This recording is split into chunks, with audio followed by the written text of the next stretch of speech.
Good afternoon, ladies and gentlemen. Again, a very warm welcome to you on Business Today Television in our special series of Market Masters, where we get you to meet the finest brains on Dalal Street, professionals who've made money in all sorts of markets, whether they are volatile, whether they are bull, or whether they are bear markets, people who've distinguished themselves in investing and trading this volatility. In this episode, we get to meet Miss Devina Mehra, founder and CMD for First Global PMS and Global Funds. She is also now a best-selling author of Money, Myths and Mantras. Namaste Devina ji, a very warm welcome to you. Over the last couple of weeks, we've seen the markets now at 5-month highs as far as the Nifty is concerned, and the temperature, it seems to be favoring bulls on Dalal Street.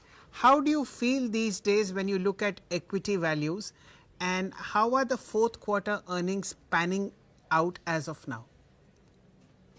Namaste, Shell. And as far as the markets are concerned, I was just happened to be looking at my interview about 2 months ago on the Deshbhakt channel, and there I had said that if you were waiting for a correction to buy, have you bought? And the markets are up about, last when I looked, about 10-11% from the levels there. So this was February end. So my view has not really changed, which was that whatever is your equity allocation. I mean, number one thing which I always say, and which is actually the first chapter of my book, is that do a conscious asset allocation and never have 100% in equity. So sometimes people ask me that if I am 25-year-old and in a good job, should I put 100% in equity? No, you should not put 100% in equity, because equity is essentially money you should not have to look at for at least 8 to 10 years. For any interim requirements, your money should be elsewhere, which might be an interim requirement, might be your down payment on a home or a medical emergency, or you lose your job, whatever. But whatever is your equity allocation, my view was that you should go back in and be invested, and which has pretty much panned out. Of course, the caveat to that, Shell, is this, that you need not be invested exactly where you were invested in 2024. So this is also a trap that many times people say that I have bought, let us say, this stock at 100 rupees. Today it's 65. I'll wait when it goes back to 100, I'll sell and then invest elsewhere. The market has zero interest in the price at which you bought something. Yes. So you need not make it back from the same stock, or for that matter, the same scheme or the same strategy. So last year, for example, a lot of people got out of large cap funds and started switching to small cap or other areas.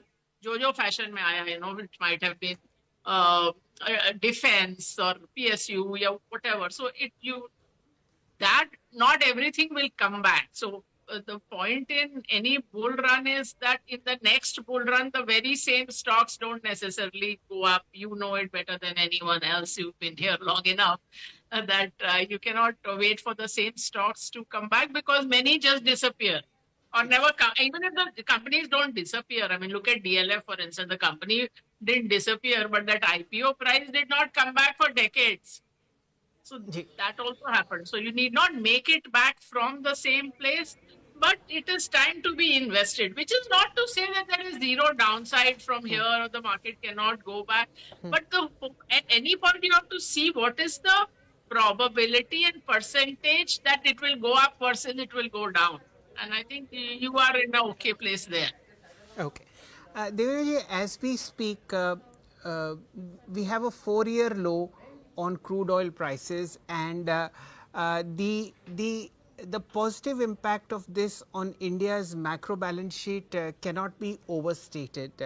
Given this backdrop and the fact that we've had a fairly okayish kind of Q4, do you seem to be a lot more hopeful about Indian equities in the rest of the year?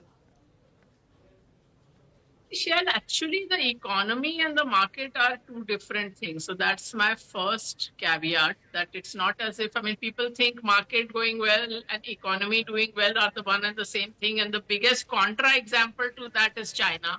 The Chinese market made its high in 2007. The GDP went up 6-7 times without the market taking out its high. So disconnect can be that drastic. So it is, of course, crude is of course good for us. Now also depends on, see, last time we had a crude bonanza that was never passed on to the consumer. So it remained in the government's balance sheet, and also the debt was also not repaid. So I don't know how they're going to use that bonanza, but of course, on a macro basis, it is a good thing that we have more breathing room, and so that's always a positive. And yes, the prices are much lower. And even now, the noises from Saudi Arabia, etc., make it seem it's still way down rather than way up. Yes, I think that's very well put. Given the fact that all OPEC producers are now at each other's throats trying to pump in more oil, it's good for consumers like us and actually importers like us who have crude oil as their biggest import bill. Devina ji, you pay a little more emphasis than most on the quant setup of the market, including earnings. Now, what is your model telling you at this moment? Where are you pouring in fresh money when it comes to First Global PMS? Pouring in is a little bit of an exaggeration, but let me tell you where we are overweight. So there are two areas where we have been overweight from, let us say, the beginning of 2024, definitely, which is pharma and healthcare and auto components. So that still continues. Pharma and healthcare would be our biggest overweight as we speak. And we look at, we rebalance our portfolios every quarter. And the question we ask ourselves is, today, if we had cash, where would we be? Rather than start from our portfolio. Because starting from your portfolio, whether you are an individual investor or a fund, there is always endowment bias. Because obviously, when you bought something, you thought there was a good something good happening there. Whether or not that is playing out, you want to cling on to your old story. So that's why we look at it from base zero. So these two have continued, which means that every quarter they still continue to look good. The one sector which has come in, particularly in the last 2 or 3 rebalances, is FMCG. So now over a period of time, now we have become overweight FMCG. Banks we have added. The banks we were very overweight, so we are still not even at market weight yet. But we have added in the last 2 rebalances. We're in fact considering whether to add some more. I would have said on your channel also sometime or the other that I'm always a very nervous investor in banks and lenders, but it's such a large part of the index that you can't ignore it. And if you look at last 5 years, 2020, 21, 23, 22, 23, 24. So only in 2022, Nifty outperformed the Nifty. Every other year, it was a very substantial underperformer. So 2022 was the only year where we were market weight banks. So we're just debating whether it makes sense now back to those days.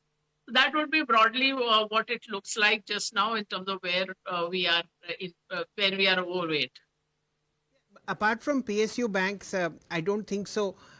Any of the private banks have performed over the last 4 or 5 years. The top 5 we know have more or less given you much less return than the Nifty itself. So maybe this is time for them to catch up. As I said, in 2020, Bank Nifty was the only industry index in the negative in a year where everything did so well. In 2021, I think market went up 22%, Bank Nifty went up 11%. So only in 2022 it caught up. Then again it was a laggard in 23 and 24. So wo to hai. That is so. And as I said, as a business, I'm always very nervous about lending.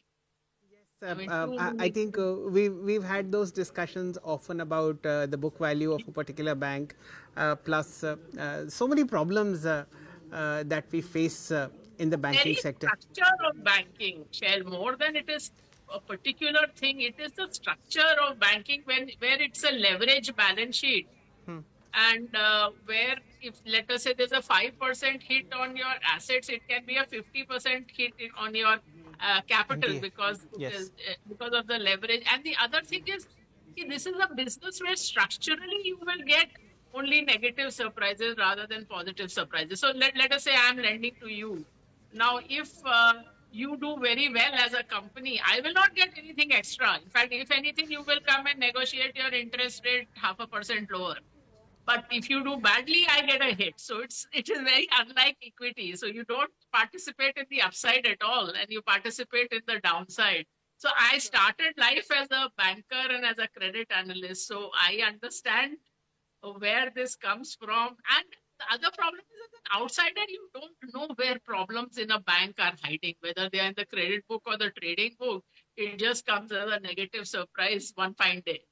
Yes, and I think the sixth largest private sector bank is exactly telling you what Devina ji has tracked at Citibank, but that was in a different era, in a different century. And I must also very, very gently inform you, Devina ji, that I live within my means. I do not borrow anything at all from any bank altogether. But So somebody I is am no borrowing credit short. risk. That's the problem. I mean, I was a speaker at a conference, and there Yes. Mr. K.V. Kamath said something. I looked at the two things separately. I had not put it together. That if you look at all the derivative losses that have been made, whatever that number is, 1.3 lakh crores or 1.5 lakh crores, he said, just think about how it's getting funded. And he said the other side of the equation is the unsecured lending. Fair point, ma'am. That was We government soaking in. we live with the do's and don'ts of every sector. Our job is to somehow manage other people's money in a manner that looks at the positives when the sector is going up and looks at the negatives when you've had excessive returns ahead of the statistical mean. Now, I am very, very interested in finding about your thought process in FMCG. Why I say this is that for the first time, I think in 10, 12 years, the index is coming back. Now, it's coming back on your quant model, but none of the earnings show that. You see, we grew up with Lever, ITC, Nestle. Nestle has gone up 10 times in the last 10 years. So I can't be complaining about Nestle. But practically no returns from Lever, practically no returns from many other companies like Dabur, Marico. What do you think is changing? That companies are not reflecting, but people like you are pouring in money. Not pouring in money. See, I mean, FMCG was not, when FMCG was in vogue, which was 2020, was, I think, the peak of the craze for FMCG. I had done actually a half an hour program on one of the business channels on why I thought this was overdone. And just because you are in a quote unquote steady business doesn't mean that the returns from the stocks are predictable.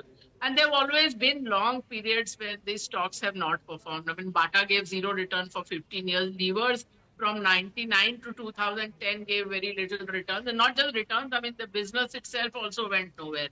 But there's a time and place for everything, just as we were talking of banking. And these are, of course, steadier businesses. And also, remember, a few things are changing on the margin. One is that inflation is coming down, particularly food inflation is coming down. And in the Indian householders' budget, so if food prices go up, they crowd out things like soap or shampoo.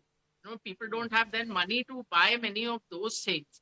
So at least the food prices moderating a bit, overall inflation moderating a bit is creating more room for consumption of these goods.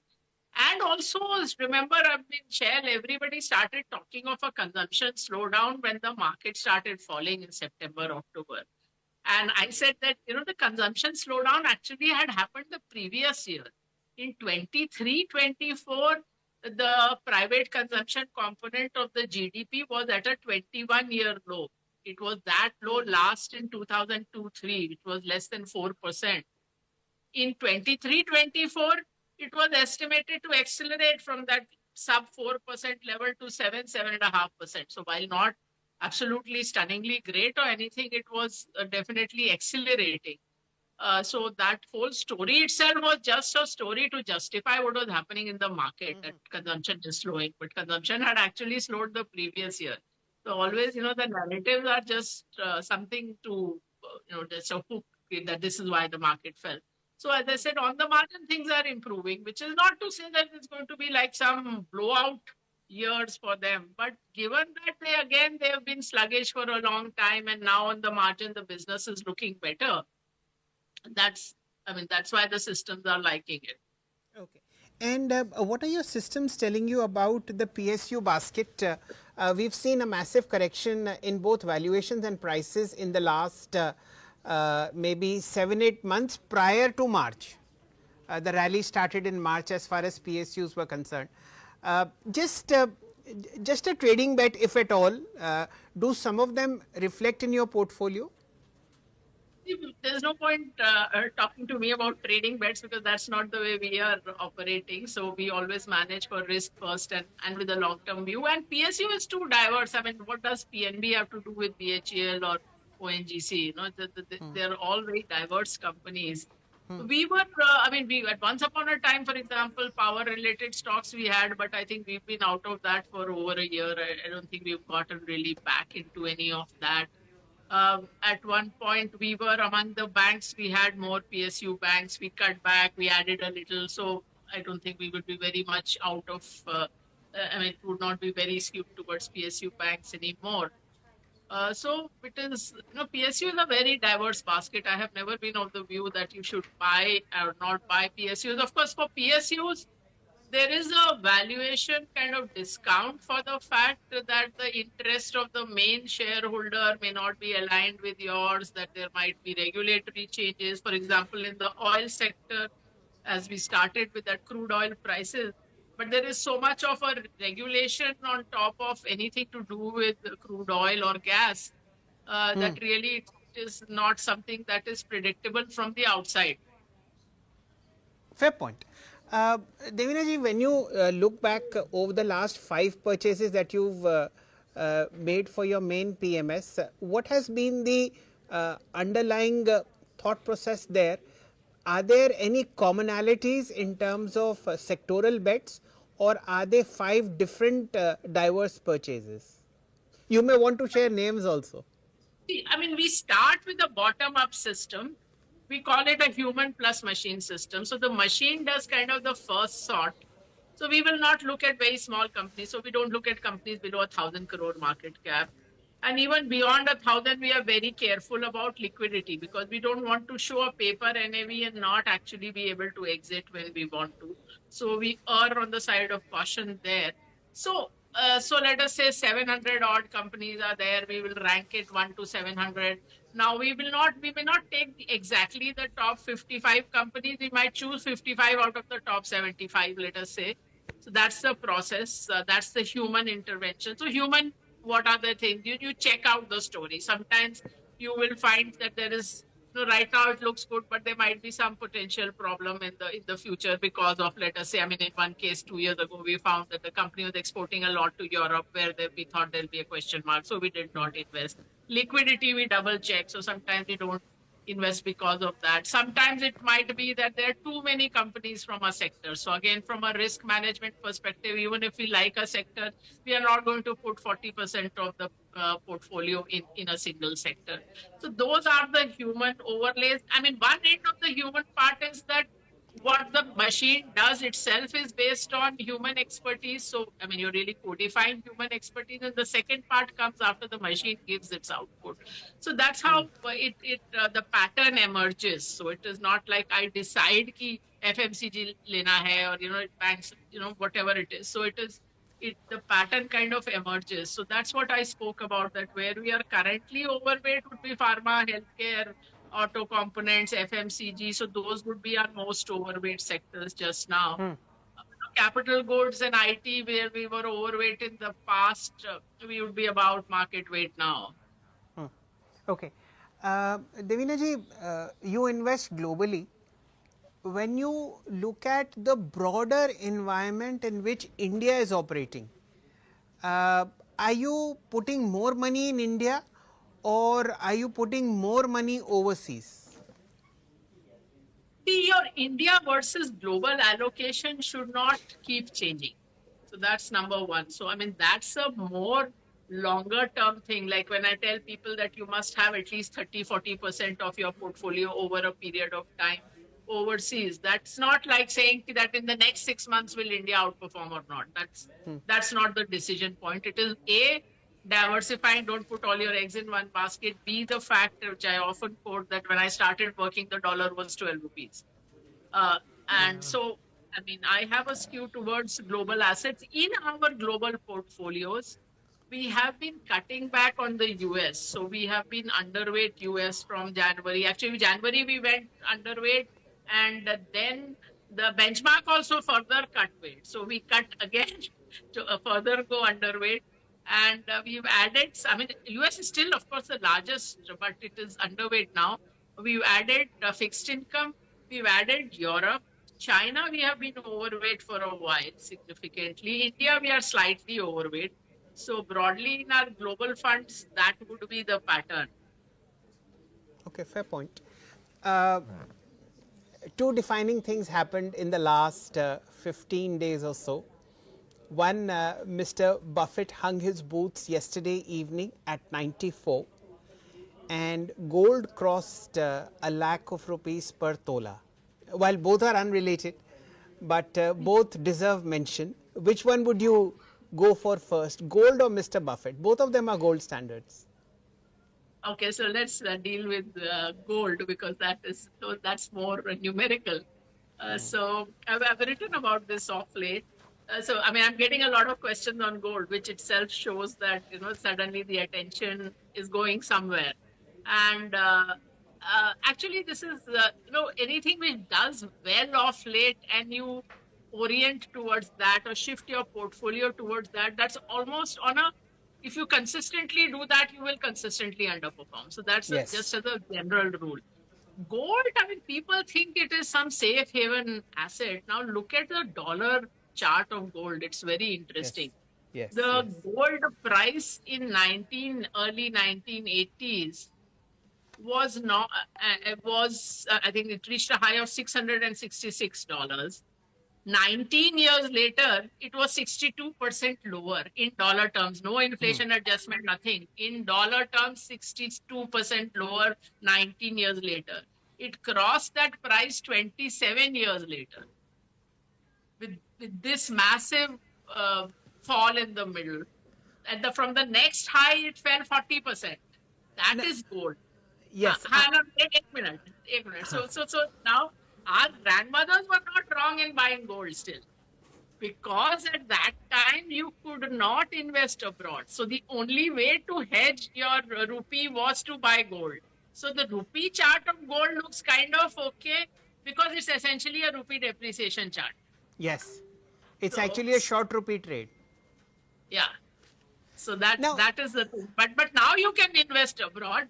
You are not where when I started my career, जब आप 3 साल में $500 ले जा सकते थे. That was the number that when you're traveling abroad, you could take $500 once in 3 years. For the other trips, you could take only $20. Ma'am, to put your own argument towards you, when you mention the gold chart in dollar terms and the breakouts that are happening, are you by any chance implying that there is more in the pipeline? Because those kind of moves are almost stratospheric. Yeah, so it is now in risky territory. So I would say that, I always say have an allocation to gold. I mean, whether now or 2 years ago, I've been saying the same thing. I mean, because there are years when gold does very well. 2019 is another example when gold was the best performing asset in India.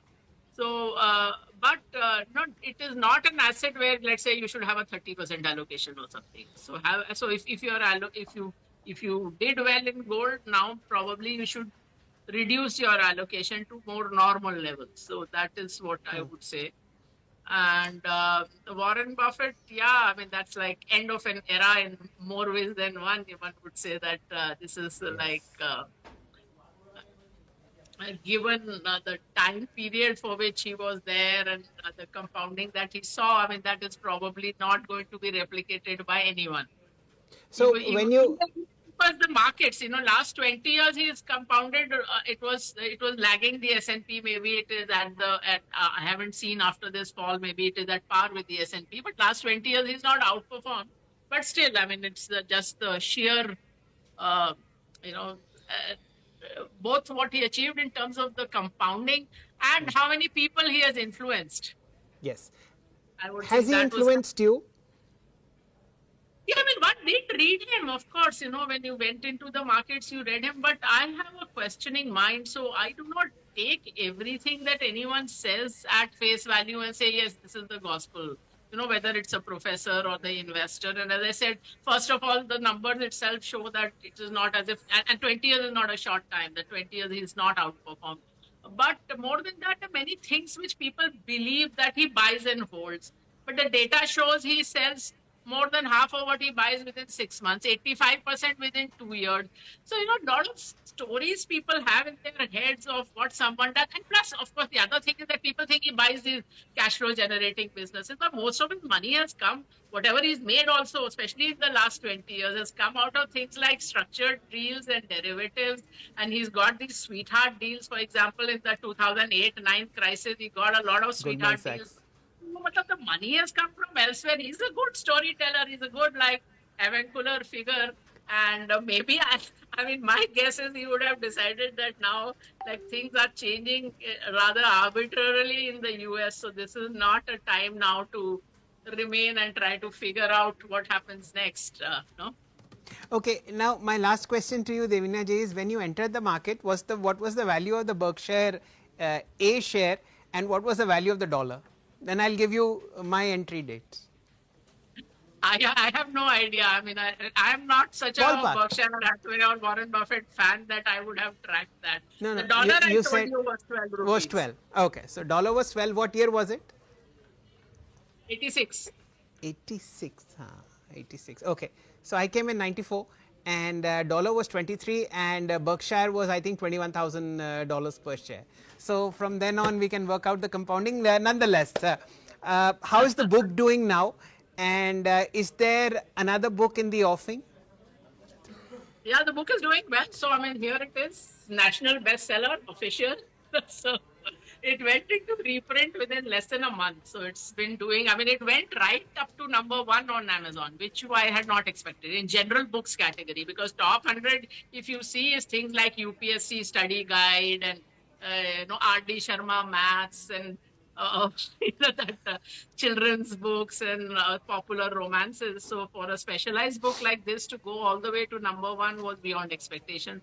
Yeah, I'm thinking of, I mean, there are a couple of ideas for the next book. And of course, there are people chasing also. So, I mean, yeah, that's something I'm looking at. But this has been fun, especially, this was really putting out what I have learned in 30 odd years. So may the market romance with the book continue, and Hez hoping for the second best seller to come out sooner. Till that time, may the PMS outperform everybody that it competes with. Thank you, Devina ji, for your time and this lovely discussion. Thank you so much, Shell. Lovely speaking with you. As always. That, ladies and gentlemen, was Miss Devina Mehra. She runs a very well-known PMS at First Global and invests globally. She is also a very well-known writer and has a very strong grasp on the market. I hope you enjoyed the show as much as I did.